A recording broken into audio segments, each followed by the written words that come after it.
अचानक तेजस्वी यादव की सबसे बड़ी प्रेस कॉन्फ्रेंस, देखिए इस पूरी रिपोर्ट में।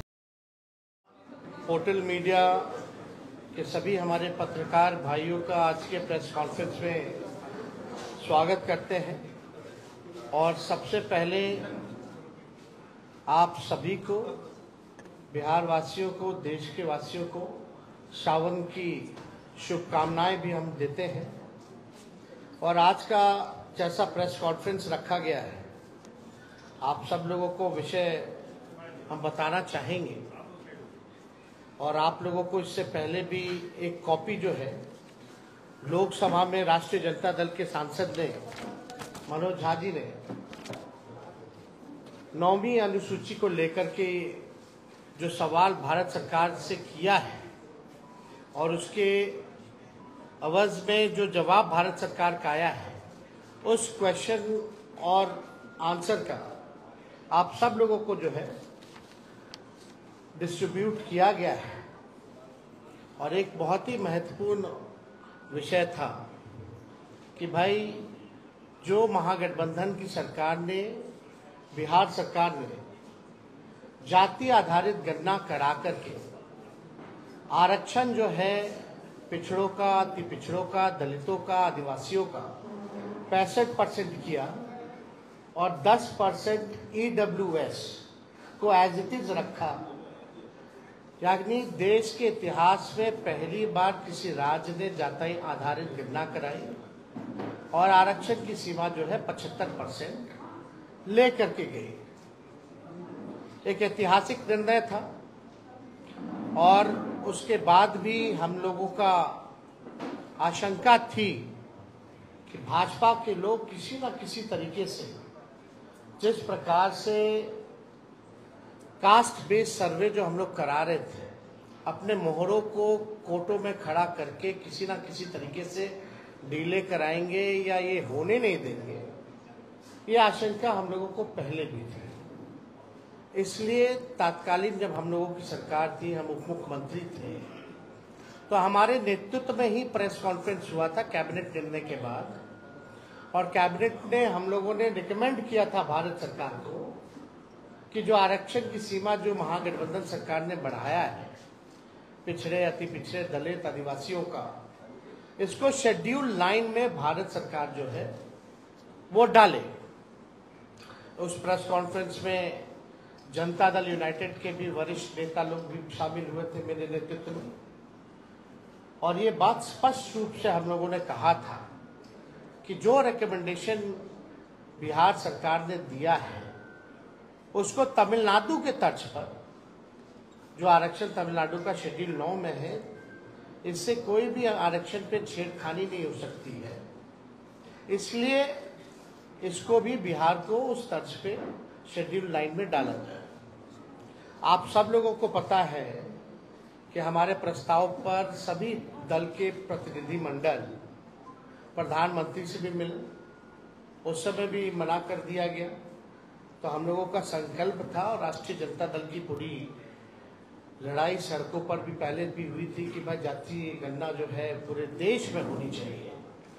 लेकिन जब हम लोग सत्ता में आए, 17 महीने जब हम लोग सरकार में रहे, तो इस काम को हम लोगों ने किया, लागू किया। और हम लोग शुरू से कहते थे कि भाजपा जातीय गणना के खिलाफ है। भारतीय जनता पार्टी बिहार को विशेष राज्य का दर्जा नहीं देना चाहती है और भारतीय जनता पार्टी जो है शेड्यूल 9 में जो महागठबंधन की सरकार ने आरक्षण पिछड़ों का, अति पिछड़ों का जो बढ़ाया है, उसको डालना नहीं चाहती है अनुसूची 9 में। यानी तीनों चीज हम लोग उस समय भी शंकित थे कि कोई ना कोई कोर्ट चला जाएगा और इस प्रकार की बातें आएंगी। कोर्ट में ये मैटर गया और कोर्ट द्वारा जो है ये रोका गया। फिर ये मामला जो है अभी सुप्रीम कोर्ट में है।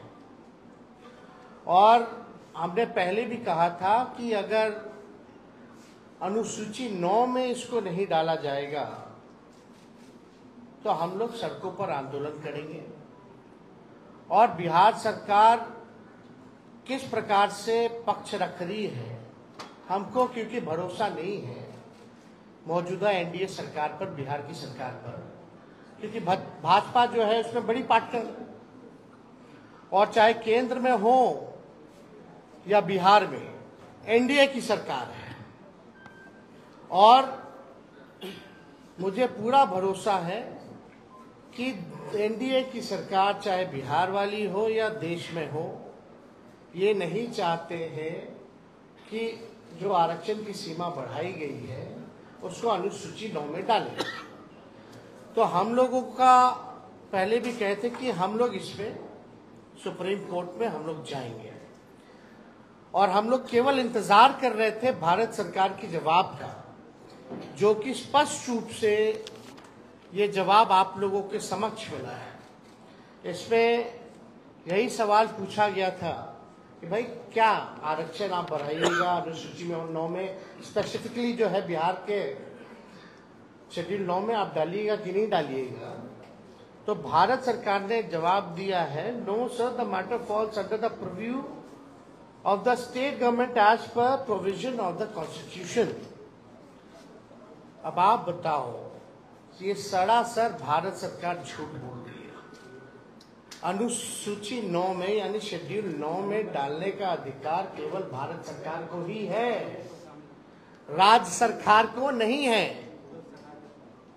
ये पूरी तरीके से झूठ बोला जा रहा है, संसद में झूठ बोला जा रहा है। और ये विषय अगर अनुसूची 9 में नहीं डालने का है या स्टेट मैटर है, तो ऐसा तो नहीं कि भाई हम लोगों के हटने के बाद नीतीश कुमार जी ने अनुसूची 9 का जो प्रस्ताव हम लोगों को कैबिनेट द्वारा भेजे थे, इन लोगों ने वापस ले लिया हो। क्योंकि उस समय तत्कालीन जो अभी भी गृह मंत्री आपके अमित शाह जी हैं, उस समय जो ईस्ट जोन का जो बैठक चल रहा था उसमें भी हम लोगों ने प्रस्ताव रखा था, उनसे मांग की थी कि इसको अनुसूची 9 में डाला जाए। अब मामला है कि कोई भी, चाहे नीतीश कुमार जी हो, जनता दल यूनाइटेड के कोई नेता हो, सभी लोगों के मुंह में दही जमा हुआ है। कोई भी इसको लेकर के आवाज नहीं उठा रहा है। जब हम लोगों ने किया था इस काम को तो बड़े ढिंढोरे पीटे जा रहे थे जनता दल यूनाइटेड के द्वारा। अब करेगा कौन? करने वाले भी तो वही है। Janata Dal United is the part of the government of India. तो ये खेल जो ये लोग खेलना चाह रहे हैं, ये साफ दिखाता है कि इनके नियत पे सवाल उठ रहा है, कि इनके नियत ही नहीं है कि इसको शेड्यूल 9 में किया जाए। ये पिछड़े, अति पिछड़े, दलित, महादलित, आदिवासियों के हित में जो काम हुआ है उसको ये लोग नहीं चाहते, स्वीकारना नहीं चाहते, और इसको पूरी तरीके से फंसाया जा रहा है। बिहार सरकार द्वारा कोई ट्रांसपेरेंसी नहीं रखी गई है। जब हम लोग जाति आधारित गणना करा रहे थे तो पूरी तरीके से ट्रांसपेरेंसी रखी गई थी कि कौन से स्टेज पे हम लोग हैं, क्या हो रहा है, नहीं हो रहा है, लोगों को जानकारी प्राप्त होती थी। अब बिहार सरकार सुप्रीम कोर्ट में क्या स्टैंड ले रही है? नहीं ले रही है। मुख्यमंत्री चुप है, उनके सारे मंत्री चुप हैं जो हमारे साथ बैठ करके मेरे नेतृत्व में प्रेस कॉन्फ्रेंस किए थे, कोई कुछ नहीं बोल रहा। यानी बिहार सरकार और नीतीश कुमार जी इतने सीट लाने के बावजूद भी पूरी तरीके से फेल हो चुके हैं, सुपर फ्लॉप हो चुके हैं। ये साबित हो रहा है कि उनकी कोई सुन नहीं रहा, या वो सुना नहीं रहे, या तो वो इंटरेस्टेड नहीं है, या तो उनकी बात को कोई नहीं सुन रहा। क्या क्या नहीं किया गया था बिहार के विशेष राज्य के दर्जे को लेकर के, क्या क्या आंदोलन दिल्ली से लेकर बिहार तक। अब देने वाला कौन है? भारत सरकार पार्लियामेंट में खड़ी होकर के, यानी उन्हीं की सरकार खुद मना करती है कि बिहार को हम स्पेशल राज्य का दर्जा नहीं दे सकते। खुद ही कह रही है कि हम अनुसूची 9 में हम नहीं डालेंगे, ये स्टेट मैटर। स्टेट मैटर कैसे? ये तो भारत सरकार को एक्सप्लेन करना चाहिए ना, कोई तो तार्किक जवाब देना चाहिए, टेक्निकल जवाब देना चाहिए। और अनुसूची 9 का तो सब लोग जानते हैं कि भाई भारत सरकार के हाथ में ही है और किसी के हाथ में नहीं। वरना अनुसूची 9 में अगर राज्य सरकारों को होता या बता दे, या तो ये भी जवाब इसमें दे देना चाहिए था कि हाँ राज्य सरकार को अनुसूची 9 में देने का, रखने का दर्जा दिया गया है या है, ये भी बात बता देनी चाहिए थी। तो ये भी बात नहीं कही गई है। तो हमारा ये मानना है कि इस लड़ाई को लेकर के हम लोग आंदोलन तो करेंगे ही करेंगे सड़क पर, लेकिन कोर्ट में भी हम लोग पक्ष रखेंगे। और हम लोग केवल यही इंतजार कर रहे थे कि भारत सरकार का इसमें क्या जवाब होगा। अब यह स्पष्ट हो गया है, भारत सरकार ने मना कर दिया है, तो इसको लेकर के राष्ट्रीय जनता दल अगले सोमवार, सावन का महीना है और हम लोग सोमवार तक हम लोग जो है अपना पिटीशन जो है सुप्रीम कोर्ट में हम लोग अर्जी राष्ट्रीय जनता दल द्वारा अपने पॉइंट्स को हम लोग रखेंगे। और बिहार सरकार को तो ये भी बताना चाहिए कि क्या आप प्रस्ताव जो दिए थे वो वापस ले लिए हैं कि नहीं लिए, या मुख्यमंत्री ने कोई चिट्ठी लिखी है नहीं लिखी है गृह मंत्री को अनुसूची 9 में डालने के लिए। और मान लीजिए अगर भारत सरकार मना किया तो जनता दल यूनाइटेड के लोगों का क्या प्रतिक्रिया है इस पर, यह भी स्पष्ट होना चाहिए। अगर भारत सरकार में भाजपा के बाद और कोई दूसरा तीसरा दल है मजबूत, तो वो जनता दल यूनाइटेड है, यानी एक अहम पार्टनर के रूप में है, निर्णायक भूमिका में है। तो जब आपकी बात ही नहीं सुनी जा रही है, ना बिहार को विशेष राज्य का दर्जा, ना 9वीं अनुसूची में, और मुख्यमंत्री जी तो हमारे साथ भी गए थे, उनके नेतृत्व में हम लोग सब गए थे हमारे प्रस्ताव पे प्रधानमंत्री जी से मिलने। उनकी तो मांग थी कि भाई जातीय गणना जो है पूरे देश में होनी चाहिए। तो आज तो मुख्यमंत्री स्थिति में है कि अगर मजबूती से अपनी बात को रखेंगे तो मोदी जी की हिम्मत नहीं है मना करने को। तो कम से कम क्या मुख्यमंत्री जाति आधारित गणना पूरे देश में चाहते हैं कि नहीं चाहते, ये बताना चाहिए। तो ये तीनों सवाल को लेकर के पूरी तरीके से डबल इंजन की सरकार 6 महीने हो गई है, कुछ जो है इस विषय पे ये लोग काम नहीं कर रहे हैं, केवल सत्ता का मौज ले रहे हैं और बिहार की जो पिछड़ी आबादी है उनके साथ अन्याय कर रही है। हम लोग सच्ची लड़ाई लड़े, राष्ट्रीय जनता दल के लोगों ने जो कमिटमेंट किया था उसको हम लोगों ने मात्र 17 महीने के अंदर, चाहे नौकरी का मामला हो, चाहे स्वयं सहायता समूह के मानदेय को दुगुना करने का हो, चाहे जाति आधारित गणना कराने का हो, आरक्षण की सीमा को बढ़ाने का हो, हम सब लोगों ने उस काम को पूरा किया 17 महीने। लेकिन आखिर ऐसा क्या हो गया कि राष्ट्रीय जनता दल के हटते ही जब ये भाजपा और एनडीए डबल इंजन की सरकार आई तो सारे काम में जो है ताला लग गया। तो इस पे हम लोग इसलिए प्रेस कॉन्फ्रेंस बुला करके आप लोगों को सूचित करना चाहते थे कि कम से कम आप लोग भी सूचित हो जाइए और देश और राज्य के लोग को भी सूचित कर दिया जाए कि भारत सरकार मतलब जनता दल यूनाइटेड बीजेपी, इसमें बिहार की पार्टियां हैं एनडीए में, बिहार को ही वोट लेके अब बिहार को विशेष राज्य का दर्जा नहीं दे दिया, बिहार का ही वोट लेकर के सारा काम करके आरक्षण को 9वीं अनुसूची में नहीं डाला जा रहा, पैकेज नहीं दिया जा रहा अलग से।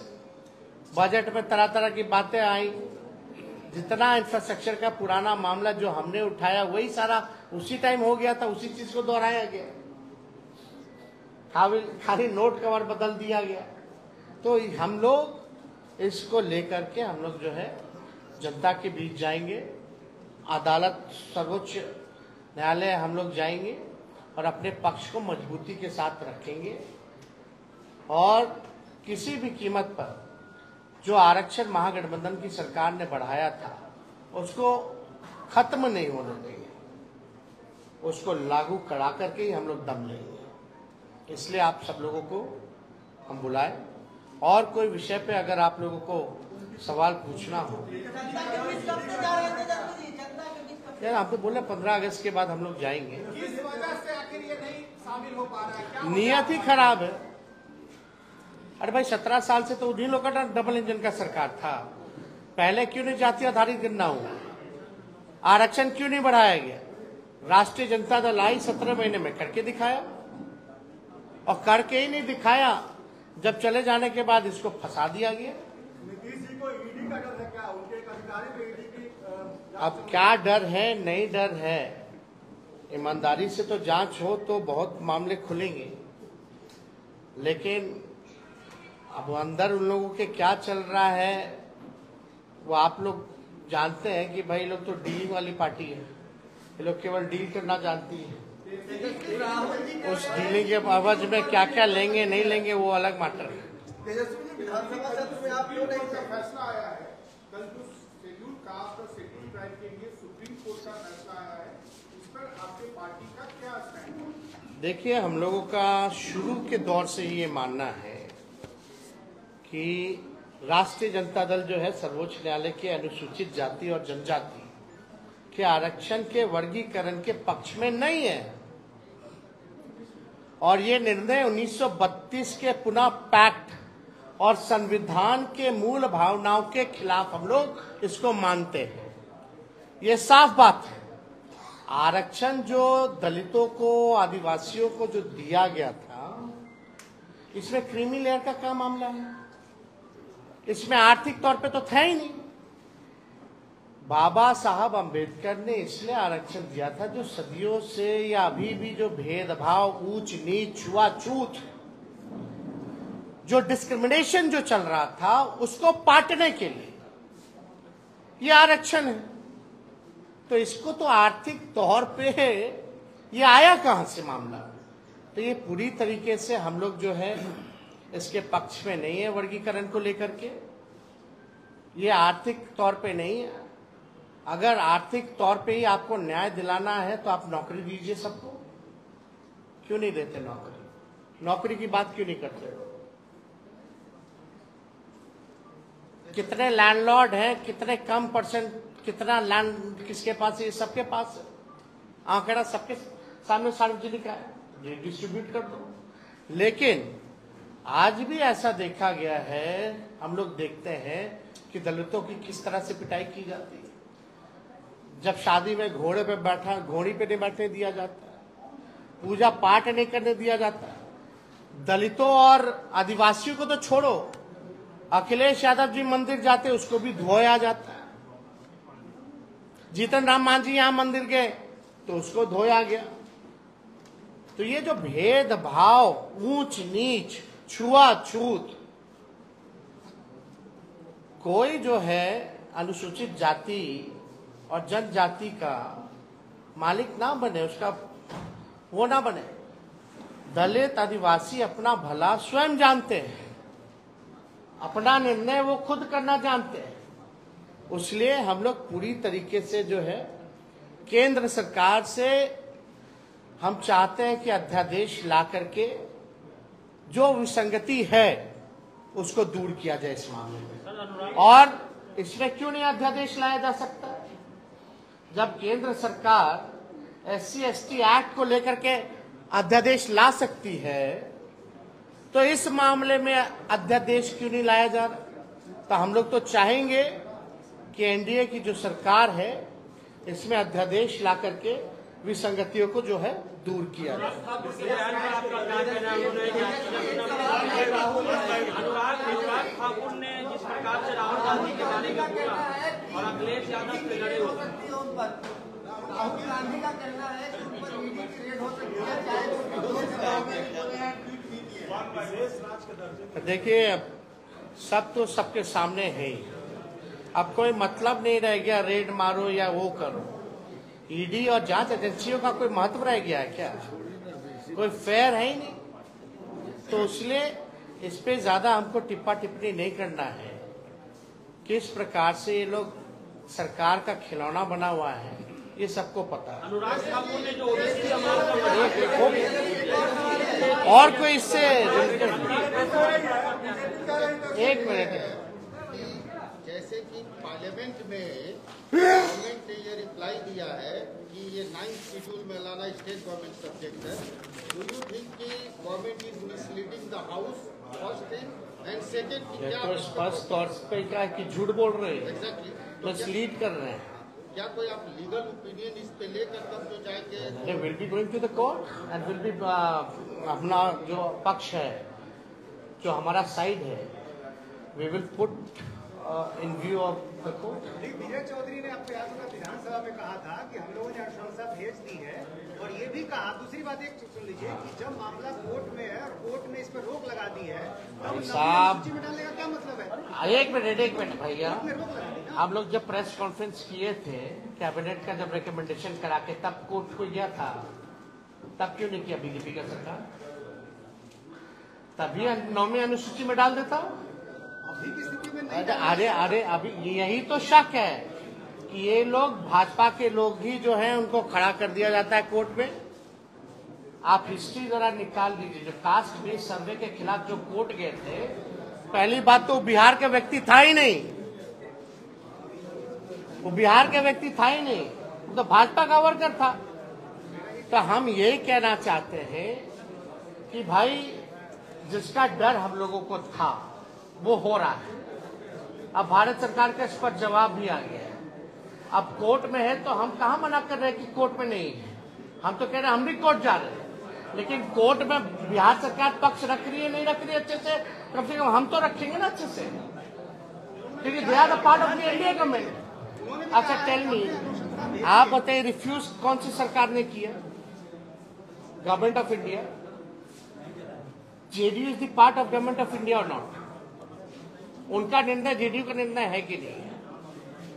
उन्हीं का निर्णय। तो आप किसको बोल रहे हैं कि हम यहाँ से, यहाँ भी तो उन्हीं की सरकार है। ऐसा नहीं है कि जेडीयू क्या जो सरकार है किसी और के साथ, भाजपा के साथ है। अब भाजपा की बदौलत ही है यहाँ, और वहां इनके बदौलत है। तो मुख्यमंत्री को इतना तो हैसियत अब मिल गया है ना भाई, अब इसकी स्टैंड ले सके, और जो स्टैंड ले उसको होना चाहिए, वरना गिराओ सरकार। तो नियत ही आपका ठीक नहीं है। किस बात? चलिए।